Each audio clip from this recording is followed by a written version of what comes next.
Hey everybody, it's Forex Brizio. Good afternoon. Friday, August 25th, 2023, almost 3 o'clock New York time, and just wrapping up the week here. And so last couple of days I made a video regarding doing some short-term day trading and scalping using the Williams percent range indicator on a, like I said, on a short time frame, on the 5-minute time frame. So today's video will be a little bit different. This will be more about, could also be day trading. This could be day to swing trading depending on the setup. But this one is basically just using price action with maybe one moving average just to help you kind of get some reference to the trend and what's happening with things. So let's jump into this and go over some charts and just point out a few things from today and what we might see going into next week. So again, guys, these are all just technical setups. You should always keep an eye on the news, on your news calendar and feed, and be cognizant of what's coming out in the news, whether it's scheduled news events or otherwise. Okay, and you shouldn't just blindly trade technicals without knowing what's going on in the background and why price is moving. Okay, but for the sake of this video, we're just going to concentrate on some of the technicals here, and I'll assume that you'll kind of be, like I said, aware of the fundamentals and the market sentiment and news events that are going on. So really very simple chart. This is pretty much a naked chart, except for this is just a regular 200 period exponential moving average. And I do have the session indicator on here for New York. So, and this is a 30-minute time frame, as you can see.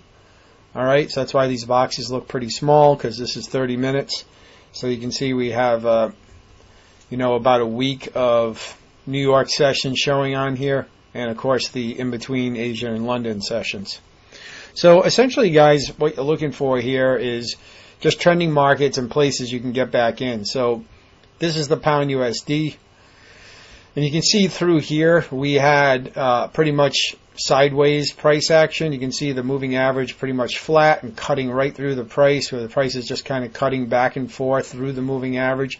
So this is an area, at least on this time frame, that you probably would have wanted to avoid trading. Now, again, I'm not talking about 5-minute trading or 1-minute trading, where certainly you could go to a short time frame and institute like the other strategies that I showed the last couple of days with the Williams percent range or a stochastic indicator or something, and go ahead and trade these. But I'm talking about more day to even swing trading, where you might hold trades like this on this time frame for more than a day. And so you can see we had a breakout. So I would have classified this, to have some kind of floor like this to the downside, okay, where we had some previous support in here, and then to the upside, something like this. Actually, move this up a little bit. Okay, and I would have said, as long as it's trading inside this range, at least when I'm using this time frame, 30-minute, 1 hour, I'm not interested in trading this. We want to see trending markets. Well, you can see about 3 days ago, we did have price break out of here, came all the way back, and then, we've been basically trending down since then. And so, it's just basically a series of lower highs and lower lows. You can see the moving average now trending down. Okay, so we had this big initial break. Price came all the way back, retested the trend line, and then you can see we had another push down, made another new low. And then in today's session, when New York opened, we initially had this push up. Okay, right here we had price open a little bit lower. Then we had this red candle. It shot all the way up, and it looked like it was going to paint a big bullish candle, and then it just basically tapped and grabbed all the liquidity up here back near the trend line and went down and made another new low. So ideally this was the place to get into this trade, and you obviously could have then used maybe a shorter time frame to execute on this, but your analysis was done on this 30-minute. And you can see it went down, made a new low, and depending where you got in, the move today was about 100 pips, okay, and that was the move for the day. And then after that, around 10:30, price bottomed out, and it's just been drifting back higher for the rest of the day. Again, it's a Friday, so what usually happens on Friday, if there's any action at all, you usually get one push, and then that's it for the day, which is what we had here. So again, you could have at this point gone to a shorter time frame. So here was that push up. This is the 5-minute time frame. We'll just ignore the moving average here. But we opened, we went up. They went up and tried to grab all this liquidity. We kind of had this little zone set up right here, and then the market dropped. So you could have taken this short position, anywhere in here. You can see price kind of whipped around for about 20 minutes, and then it finally made the new low. So anywhere in here, so even if you got half this move, 50 pips on this one pair, there you go, okay? But your analysis was done here. And so for now, we keep looking for short positions in this pair. Let me see here. So let's look at the euro pound. You can see I have some markups on here. There's no trade in here right now as far as I'm concerned. But so we had this 30-minute downtrend, very obvious downtrend, right? Lower highs, lower lows.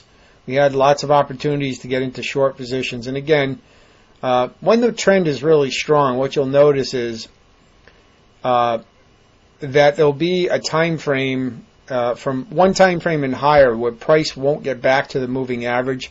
So if you're waiting for price to come back and tag this moving average, you can see it didn't here or here especially. So if you're waiting for that, you would have missed these opportunities. So once you kind of see this downtrend setting up, now we did have the initial break and retest right here. And really, there was no exit. So if you had gotten into this trade, ideally over here somewhere, like maybe at the break of this structure right here, you really had no exit, right? There was no exit here until maybe right here, right, where you finally took out this structure right here. All right, so, but let's say you missed this and you wanted to get in over here. Well, I mean, if you're waiting for the moving average, so you never got it. So either you have to go to a shorter time frame, let's say like down to a 15, and maybe even on the 15 we didn't really touch it. So alternatively, you could use structure breaks here. So here's a structure break. You go short on the close of this candle right here.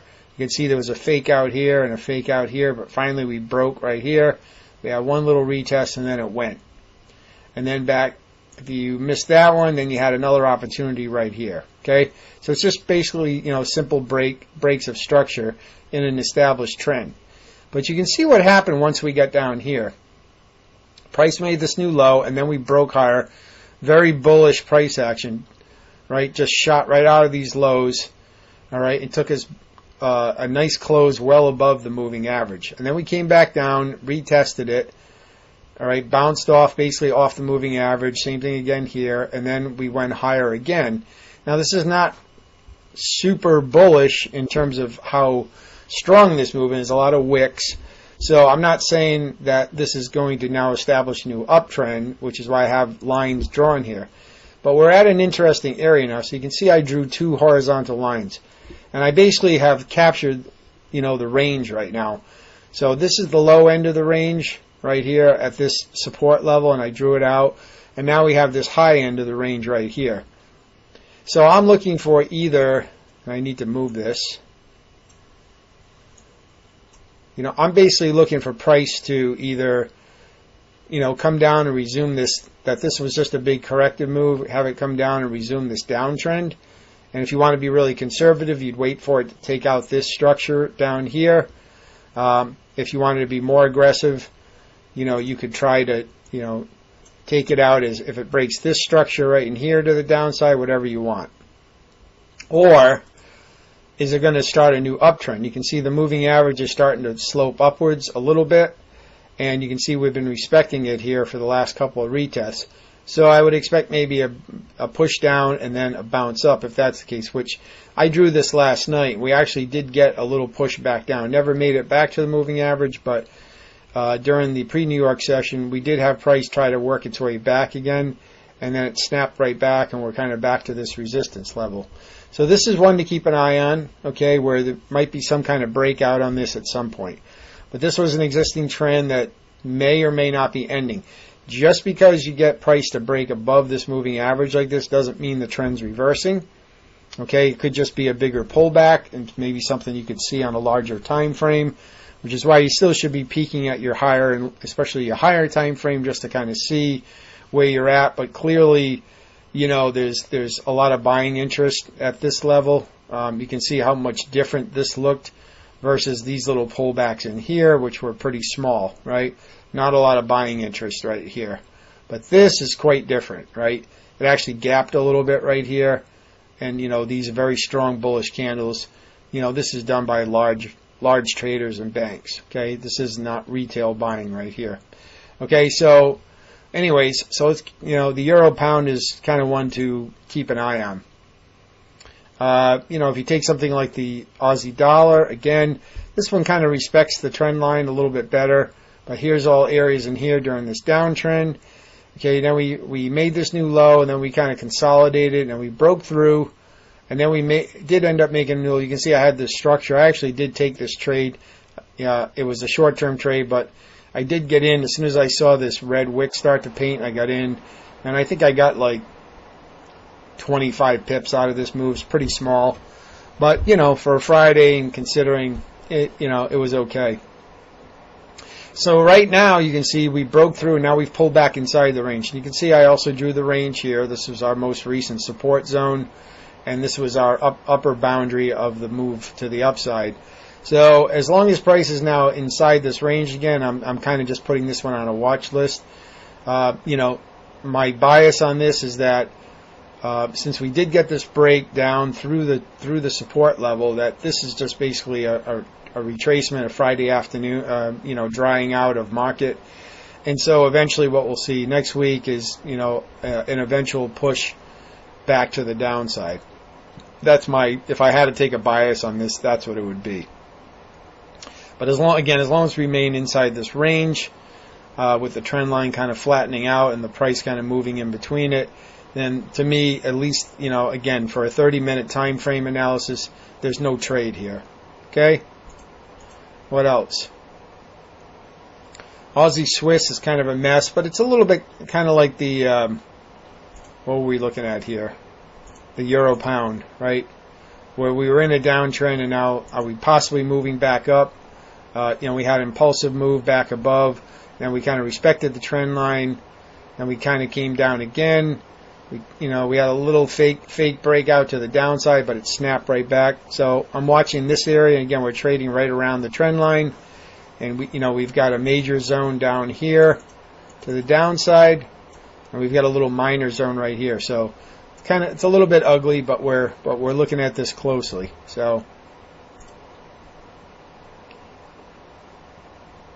All right, so the Canadian yen, this one I'm not really interested in. You can see how messy this is. I mean, it just kind of visually doesn't look nice.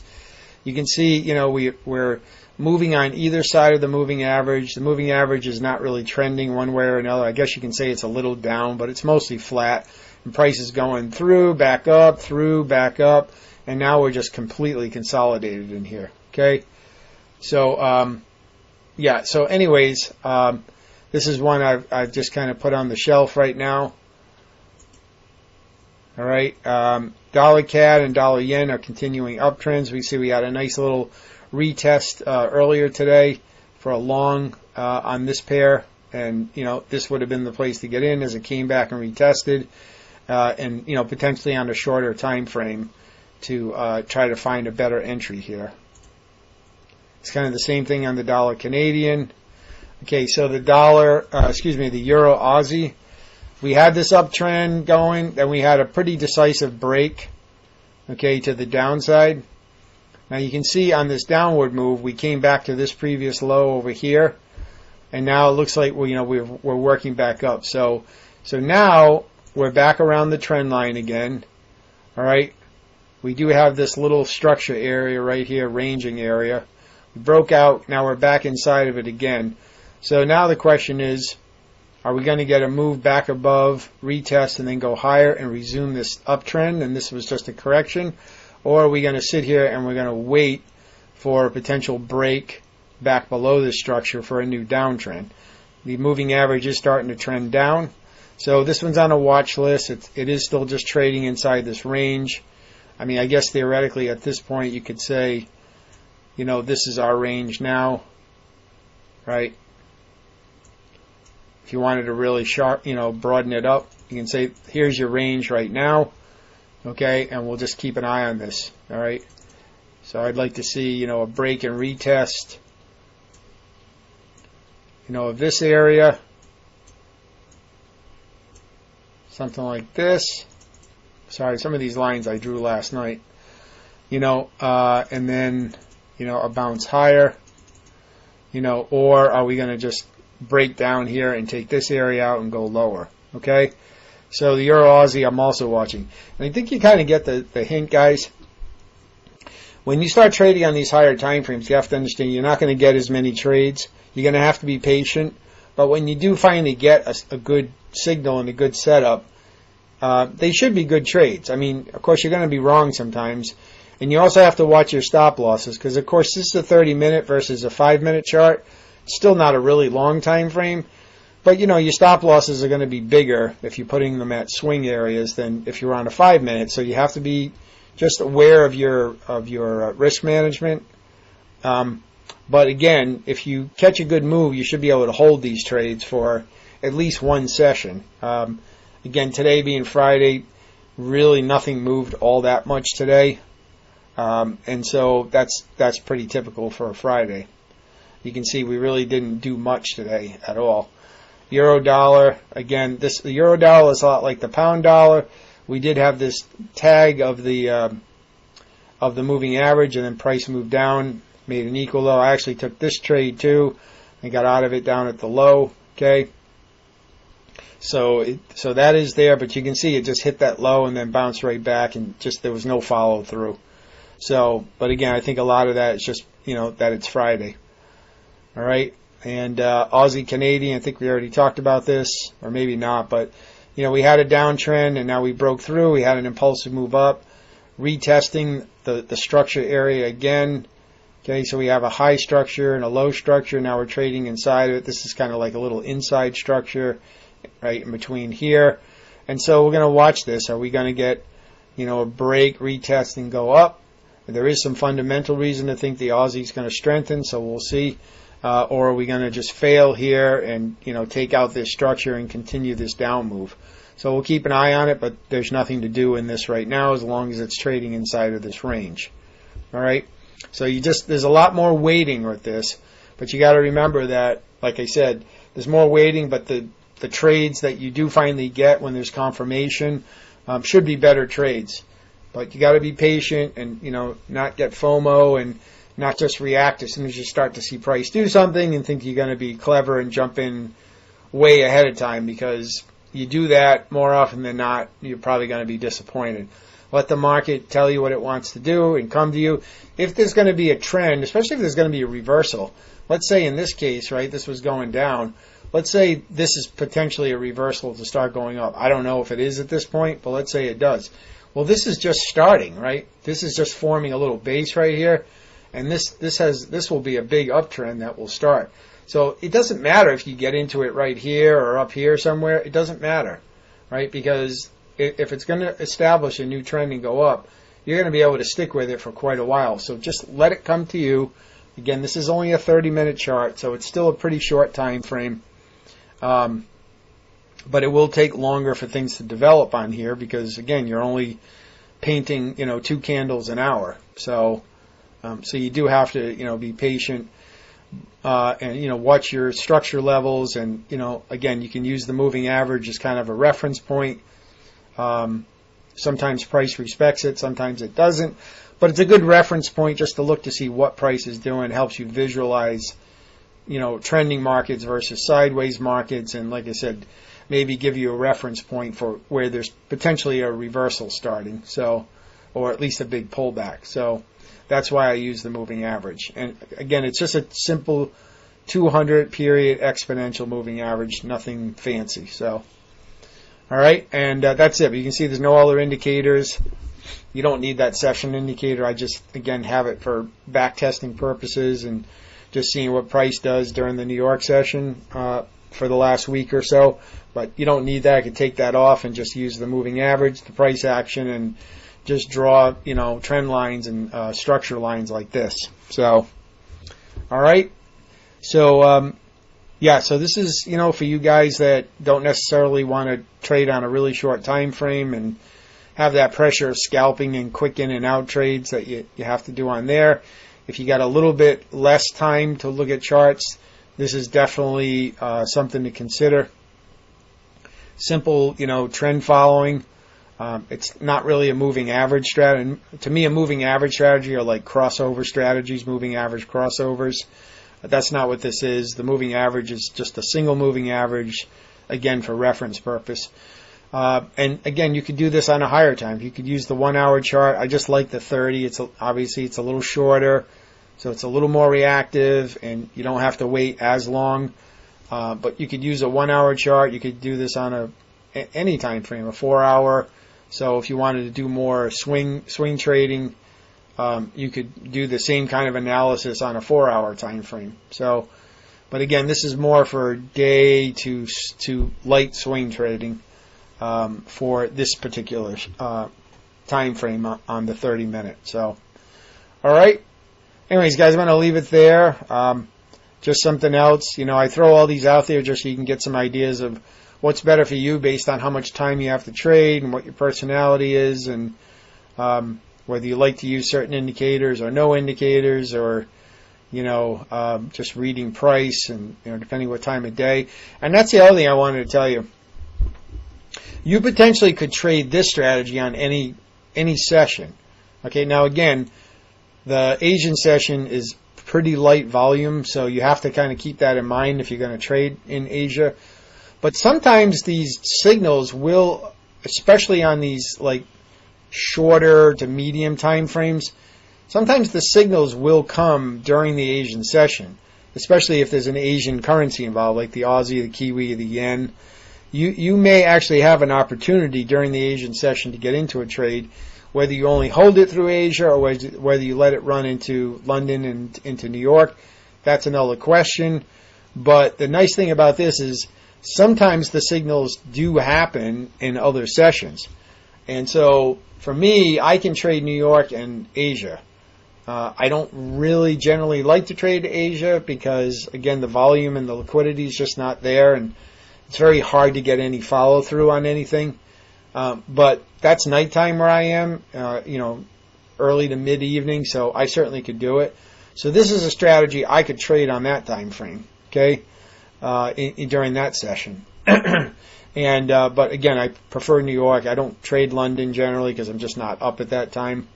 At least not the early to mid London session. It's just too early. So New York is my preferred. But you can trade Asia, and just understand sometimes you're going to miss the setups, right? The setup or the signal for that day, if there's going to be one, unfortunately, it might happen when you're not there. It might happen during the London session. A lot of setups and triggers do happen during London. And, you might come to the charts for New York and prices already moved for the day and nothing happens for that day. So that's going to happen, right? So if you can trade more than one session, great. But just understand that, if you look at Asia, just be conservative in your targets. Don't, if you want to hold it past Asia, that's up to you. But just understand that the volume during the Asian session is pretty light. And so you might find that moves are not very well sustained. But again, you might just miss the signal because it might happen when you're not at the charts. And so be it. Move on to something else and look for a possible setup somewhere else. But it's very likely, and it's very possible, depending on how many pairs you look at, that there could be a day where you don't get any setups. There's no trade for that day, no matter, even though I got 10, 12 pairs here, there might not be a setup on any of them during any session that I look at, and that might be possible. I did get 2 trades today, and I did take them, and they were profitable, not by a ton, but they were there. But I might have just easily not taken either one of those because I got out of them pretty quick because it's Friday. So, and that turned out to be a good move because they did just die out pretty quick. So just understand that, guys. Don't force it. You got to let these setups come to you. Hopefully they happen during the session that you're trading on. But if it doesn't, then you just skip it and move on. Don't try to force it just because you feel like you want to trade. You do that, you almost guaranteed that it's going to be a loss. So, so sell when the price is high and buy when the price is low. Sell when the price is high in a downtrend, buy when the price is low in an uptrend, right? That's the best thing. And if that doesn't happen during the session you're in, then just skip that pair, go on to something else. And if you don't get a trade that day, oh well. Better to be in cash and have your money protected than just take trades for no reason and, have losses just because you felt like you needed to trade, right? So again, the higher the time frame you trade on, the less opportunities you're going to get on any given day, no matter how many pairs you trade. But if you do get, and you sit there and you're patient and you get the good setup, those should hopefully end up being really good trades that you'll make your day or your week on, and potentially be a trade that you can hold for more than a day, ideally, and just have a nice swing trade that'll just keep building profits for you. And maybe you can add to it or, whatever. So just keep that in mind, versus trading on a really short time frame where you probably will get opportunities every day, but you'll be in and out quick, and it's a little bit more risky and gambling type stuff because of the speed that the market's moving and the fact that you're going for much smaller profit targets that could easily go against you. So, all right. So I'm going to leave it there. Like I said, guys, questions, comments, please leave them down below. Smash that like button underneath. Help the YouTube algorithm. And if you're just finding the channel, subscribe, hit the bell notification so you get notified when I make new content. And if you're watching it to this point, if you're ever interested in doing a live session, like either during the week in the afternoon or on the weekend, leave it in the comments and let me know, and I can schedule something. I'm not going to do it if no one's interested. But if we're going to do it during the week, it would have to be like early, mid-afternoon. I'm not going to do it early in the session while I'm trying to watch charts. Generally, although I could do that just to go over whether there's any setups. But either way, just let me know if you're interested in the comments, and I can certainly schedule a live stream. All right, guys, I hope you have a great weekend, and we'll catch up with you soon.